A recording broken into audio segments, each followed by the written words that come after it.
Next part. रात हो गई थी। सब बरामदे में बैठे बातें कर रहे थे। इमारत के अंदर से चीखों के स्वर उबलने लगे। राजन, ठाकुर बोले। तुम भी सुन लो प्रेतों की चीखने की आवाज। सुन रहा हूँ अंकल, इकबाल बोला। मुझे तो ऐसा लग रहा है जैसे पूरी हवेली चीख रही हो। हवेली के हर कमरे से चीखों की आवाजें उभरती हैं, इसलिए ऐसा ही आभास होता है। राजन उठकर अंदर चला गया। फिर थोड़ी देर बाद बाहर आकर उत्तेजित स्वर में बोला, जल्दी से एक सीढ़ी मंगवाइए। ठाकुर ने नौकर को एक सीढ़ी लाने के लिए कह दिया। इकबाल बोला, अब कोई भयंकर घटना घटेगी। क्या मतलब? शिल्पी ने चौंकते हुए पूछा। राजन पर जब भी ऐसा दौरा पड़ता है कोई नई आश्चर्यजनक घटना अवश्य घटती है। साफ साफ बताओ। आज कोई ना कोई रहस्य खुलने वाला है। तभी नौकर सीढ़ी ले आया। राजन सीढ़ी पर चढ़कर दीवार को खटखटा कर देखने लगा। कुछ देर बाद वो नीचे उतरा और हंसने लगा। क्या हुआ? माधव ने पूछा। प्रेतों की एक अनोखी बात का पता लगा है, जिसके द्वारा वो आप सबको मूर्ख बनाकर भयभीत कर रहे हैं। कौन सी अनोखी बात? ठाकुर साहब, राजन ने पूछा, ये दीवार सीमेंट और ईंटों की बनी हुई है। हाँ। पूरी दीवार? क्या मूर्खता भरी बातें कर रहे हो? मैं आधी दीवार ईंट और आधी गत्ते की बनवाऊंगा। लेकिन दीवार का ये भाग कितना मुलायम और जोर से दबाते ही दब जाने वाला है। कहने के साथ ही राजन ने जोर लगाया। वो भाग दब गया। ठाकुर की आंखें आश्चर्य से फैल गईं। आप लोगों को बता दूं, दीवार में इस जगह माइक्रोफोन फिट है। उसे फिट करने के बाद दीवार जैसा रंग यहां भी कर दिया गया था।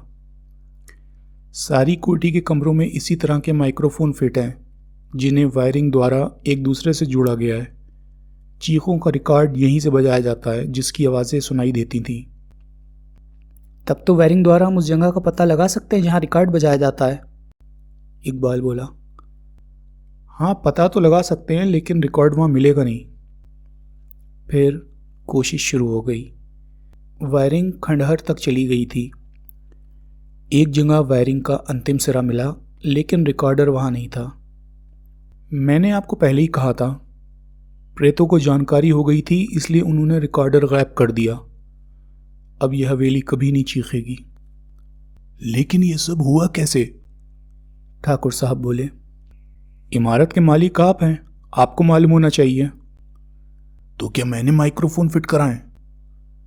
राजन उनकी आंखों में झांकता हुआ बोला, मैंने कहा ना आपको ज्यादा मालूम होगा। वहां मौजूद सभी ठाकुर शमशेर को घूर रहे थे। उनके चेहरे का रंग पीला पड़ गया था। हमारा काम तो हो गया, अब हमें चलना चाहिए। चलो इकबाल। राजन, शिल्पी बोली, जब इतना काम किया है तो उस व्यक्ति को भी पकड़ो जिसने ये सब किया है। उसको तो आप लोग जानते हैं। कौन? ठाकुर घबराए स्वर में बोले। सारी कोठी में माइक्रोफोन का जाल बिछाया और आप कह रहे हैं आपको इसकी जानकारी नहीं है। कैसा हो सकता है माधवराय जी? मैं क्या जानूं? हो सकता है ये काम उस समय किया गया हो जब मैं विदेश में था। कोठी में कोई तो रहा होगा। कोठी कुछ महीने के लिए खाली पड़ी थी। हाँ, याद आया, मेरा सहायक राजीव मेरे पीछे 4 महीने के लिए आ रहा था।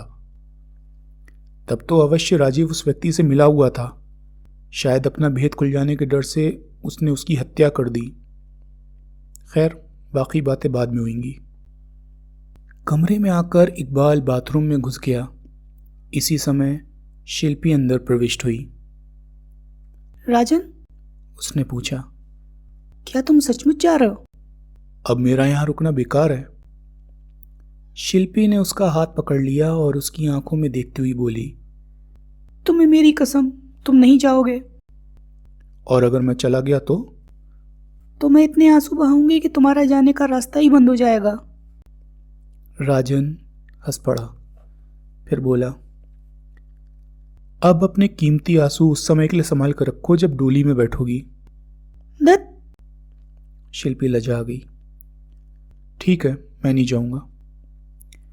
शिल्पी का चेहरा खिल उठा और भावावेश में उसने राजन का हाथ चूमा और बाहर भाग गई। इसी समय इकबाल बाथरूम से निकला और पास आकर राजन का हाथ देखने लगा। क्या देख रहे हो? देख रहा हूँ शिल्पी ने जिस जगह चूमा था वहां चोट तो नहीं लगी? बदतमीजी नहीं। मैं तो टेलीग्राम देखकर शोभा भाभी को बुला रहा हूँ, क्यों? ताकि उसका अधिकार कोई छीन ना सके। हाथ पकड़कर कितने प्यार से कह रही थी, तुम्हें मेरी कसम, और तुम उसे डोली में बैठा रहे थे। फिर उसने तुम्हारा हाथ चूमा। शोभा के सामने तो पत्थर बन जाते हो और यहाँ मोम बने हुए हो, वो भी पिघली हुई। ये जानते हुए भी कि इन सब बातों के लिए मेरे जीवन में जगह नहीं है, फिर भी ऐसी बातें कर रहा हो। मुझे सिर्फ अपने फर्ज और काम से मतलब है। इकबाल कुछ भी नहीं बोल सका।